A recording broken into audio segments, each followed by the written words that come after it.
I see the difference of the coaching with capital C, where you actually empower people rather than giving them advice, because you create that dependency between you and the coach or the mentor, and they're like, oh, I have to come to Elena to ask her what should I do next, right? But the coaching with capital C, you just empower that person to come with their own solution, because we are capable of having, providing those solutions. We just are entangled with so many thoughts. So a coach is just a helicopter view with a great question that you might probably not think about it. Amos, Madra. Hello and a warm welcome. I am joined by Elena Chiriac, founder of Elevating Coaching. Elena, a very warm welcome to you. Thank you for joining us. How are you doing today? Thank you, Amos. I'm good. And you? I'm good, thank you very much. I'm fascinated by your story. You kind of fell into coaching almost by accident. Talk to us about that. Yes, indeed. So it was in my previous role. So just to give you a bit of background, I work in cloud computing industry, mainly doing different type of solution into the B2B environment, such as, financial management. I implemented ERP. It kind of took me 4 years to learn that. And after you learn that, probably everything you see in B2B software, it's easy at that point. And then I really wanted to spice things up. I was like, oh, I'm doing this ERP for far too long. And I went for a role where I actually was a product owner to build an app. And it was in a global organization. So I was in contact with different culture, different level of industry. So practically the mission was, hey, we want to coach our sales team, and not only, we want to coach our employees. So due to my technical skills and my creativity, I took that experience and built it along with the team, this coaching app, which actually we enable it globally, practically in our team. And during my, research and so on and so forth, practically I kind of want to see like what is behind, coaching, because I kind of had to demo where it's like, okay, I'm playing the role of the coach, I'm playing the role of the coachee. Why should you need this, right? So yeah, that's how I felt into it 2 years ago. That's really interesting. Now, talk to us about your coaching business, Elevating Coaching. What is it that you provide? Is it business coaching? Is it personal coaching? So at the moment, I'm still currently under the course. So I have enrolled this summer with BCom Coaching. Is practically industry here in the UK where you can do an ICF accredited certification. So practically the international certification, it's in the US. And then, there are different criteria. I think such as though you have to have 16 hours of coaching and you have to do the course and so on and so forth. You get evaluation. So after that, then you get the certification. And it's not that you can't be coaching without that certification. You are just a coach with capital C. There are some rules, regulation, and there are 8 foundations that you have to keep in mind, right? I think that's the difference. Whereas like everyone can call themselves coach, but that can fall more into the mentoring part of it, which I was kind of doing in my role. But I see the difference of the coaching with capital C, where you actually empower people rather than giving them advice, because you create that dependency between you and the coach or the mentor. And they're like, oh, I have to come to Elena to ask her what should I do next, right? But the coaching with capital C, you just empower that person to come with their own solution, because we are capable of having, providing those solutions. We just are entangled with so many thoughts. So a coach is just a helicopter view with a great question that you might probably not think about it. And sorry, I just make it super long, but No, carry on. I think that's really interesting. The coach with a helicopter view. Talk to us more about that. That's really fascinating. I've not heard that terminology. Talk to us about that again. Sure. So practically the helicopter view is, there is something in psychology called fusion.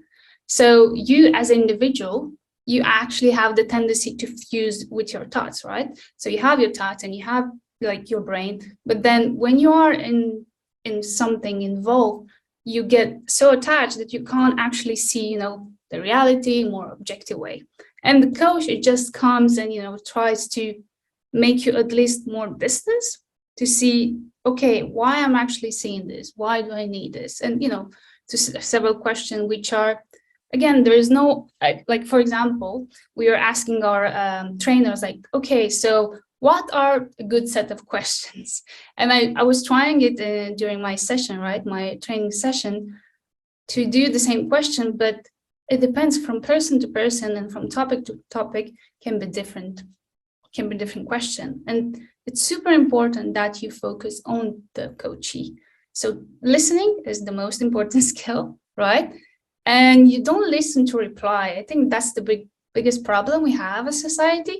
We listen to reply because our ego get triggered by, different what people are saying. So I think one of my first session was quite difficult because I was triggered myself and I could feel it in myself, right? And I really want to jump with the solution. You have to do this, you have to do that, but that's not about it. It's about, okay, pause, step back, and just what can you ask that coach so, they can get themselves detached from those emotions, right?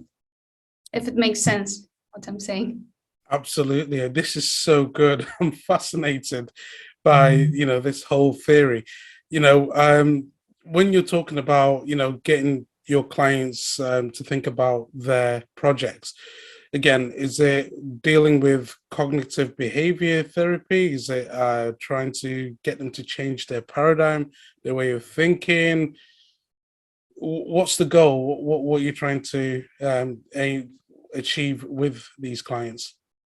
Yeah, it's interesting. So practically, we do have CBT, but there is another area of psychotherapy, which you can use in coaching. It's called ACT, Acceptance and Commitment Therapy.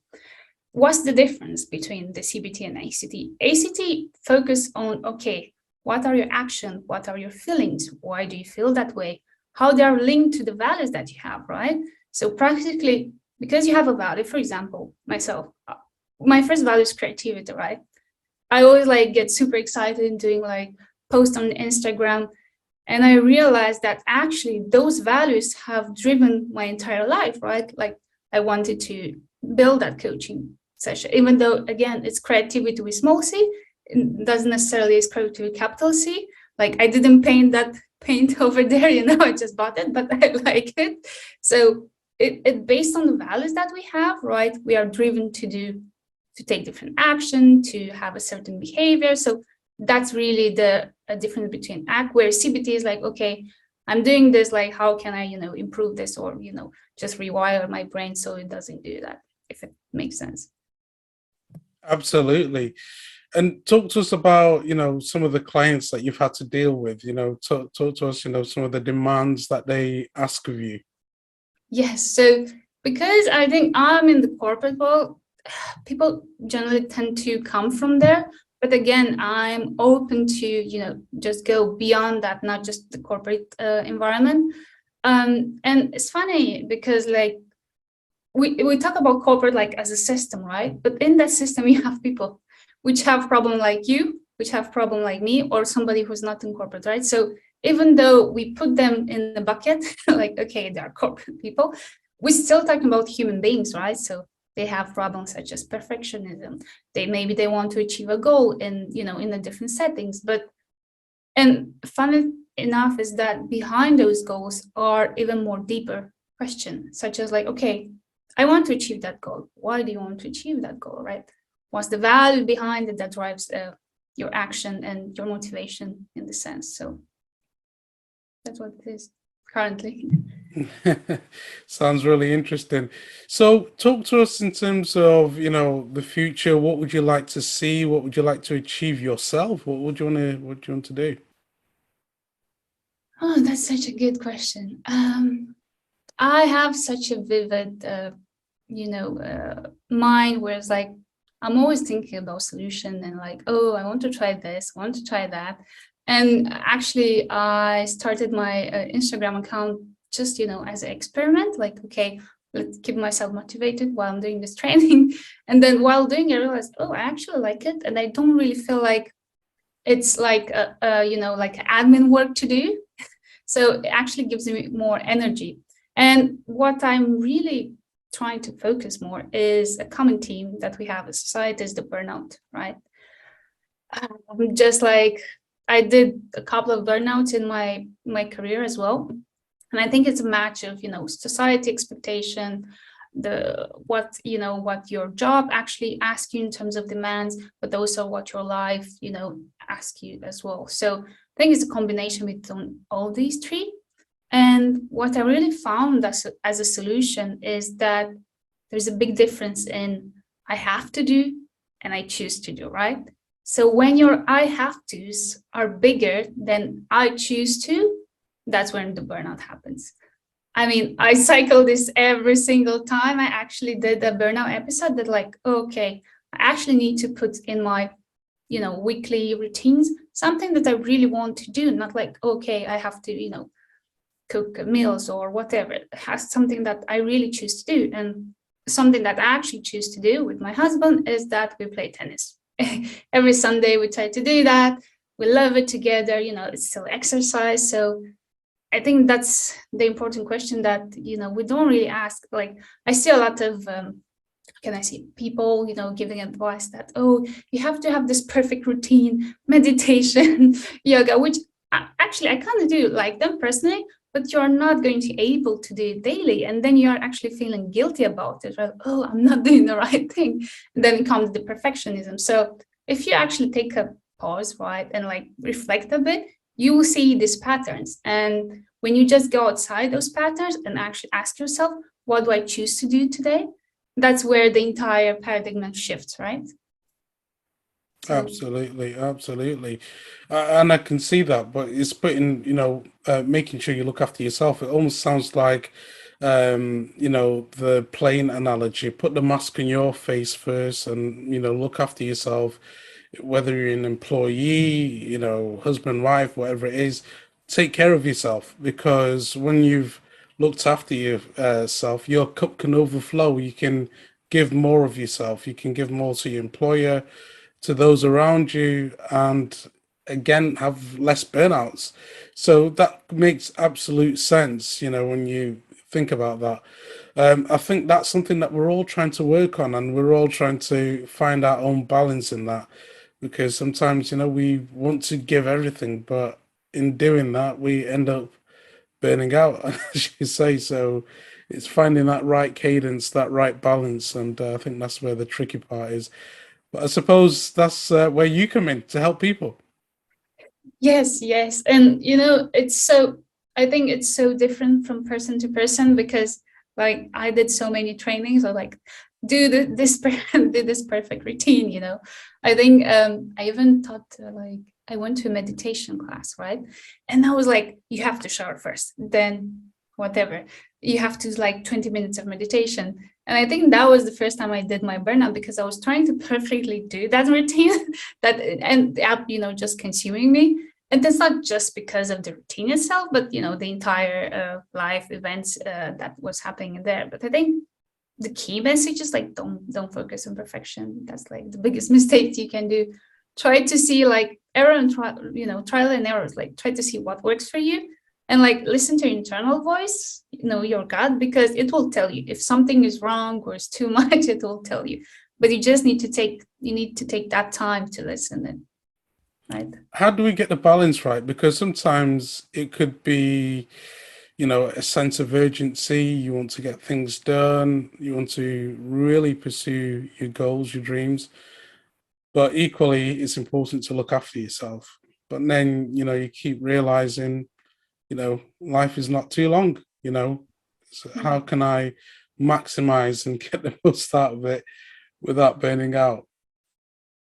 That's a good question. And what I recently found out is, I can't remember, I read a book, I can't remember the name of it, but it's actually not just importance of the task, it's also energy. So when you are planning your week, right, mentally or pen on paper, on your agenda, on the computer, think about how much energy that task actually takes. And funny enough, because in the corporate world, in consulting, as I'm doing, when we actually estimate, right, we estimate efforts as well. And I realized why I was not doing that. It was so obvious, right, that you have to estimate how much effort it takes for you to do it, right? Because if it's something that you're super familiar with, it's going to be easy compared to something super new. So I think beyond the importance of like, okay, I need to do this or this goal or that goal, think about the energy. Do I actually have the energy, right? And how much it takes for me to do it. So I think that's key to that balance. Absolutely, I love that. And it's reserving energy again, and I think again templates play a big part these days in a lot of what we do, just so that you're not thinking as hard. It's like that's there, we know it's there, I can just quickly grab that, add it to whatever I'm doing. But at the end of the day, it's about reserving energy, which makes absolute sense. Elena, when I speak to you, I think, you just simplify some of the most complex things in life that we struggle with. You make it sound very simple, very straightforward. And I'm sure there's a lot of people in the audience thinking at this point, I need to get hold of you. I need to speak to you just because of your wealth of wisdom. How can the audience connect with you? Yeah, so I have the Instagram. So it's head and heart and the cloud_coach. And then in my bio, you actually have my email address. So elena.chiriac@elevating.co.uk. And more than happy to, take people. But again, I have to balance my day-to-day life, which is my corporate job, but also this. So it's still a fine balance, right?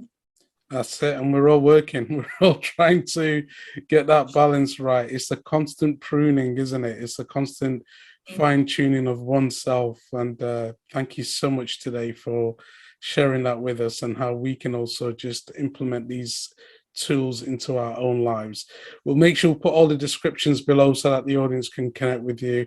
Elena, I just want to thank you so much for your time today. It's been an absolute joy. Thank you, Amos. I appreciate it. Thanks for your time and for you being so open. If you want some amazing inspiration, check out the videos next to me, and I'll see you right there.